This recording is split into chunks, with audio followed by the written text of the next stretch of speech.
been a tremendous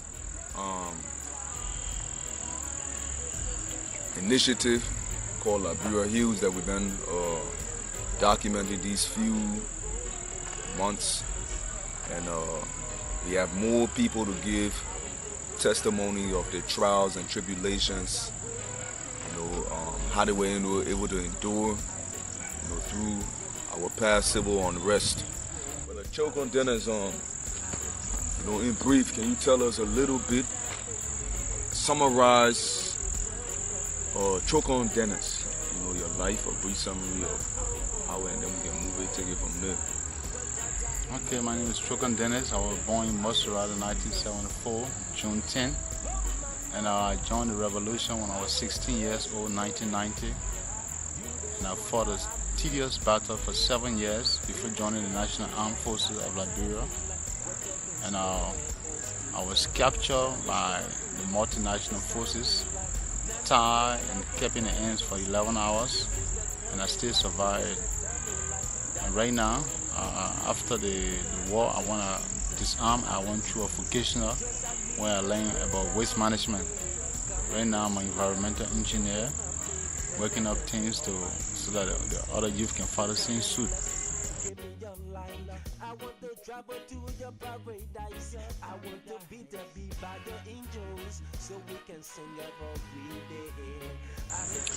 Your role into the war, it took you through a little, to deep avenues in terms of you were on a side that a lot of people may look at and say, oh, this man here, he played a role that was not favorable in the eyes of certain people. But I know that the man that you are right now is not the man that you were. What would you say to those who may try to demonize you based on your past and your role that you played in the war and where you are now? How can you appeal to such people?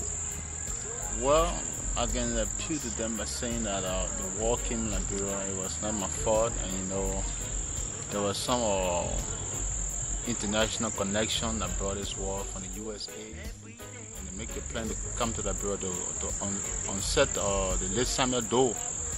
And at the time, I was a little boy, going to school, just getting to high school, doing weightlifting, so big.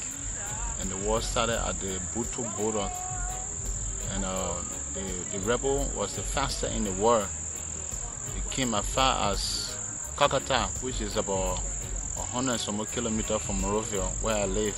So I must say I felt very bad about that stuff they were doing, putting people in the military, about weapon, So I decided to hide myself from them and until the war came very, very much closer, until I fell into the rebel hand. When I fell into the rebel hand, I joined the rebel and I played a major role into the war. I was General Devro at the time. But personally, I changed that name, from General Devro to General Clear Heart. Yeah, because right now I'm not Devro anymore. I'm on a Clear Heart level now.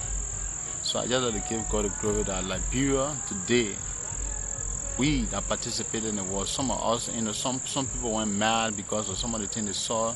Some people are crippled, some people, most of them are dead, I always encourage my friends to go to school, try to do some trade, and get some cash flow into the life. And try to even pray to God, because maybe God will be the greatest in their life, And God is the greatest in my life now, I can say.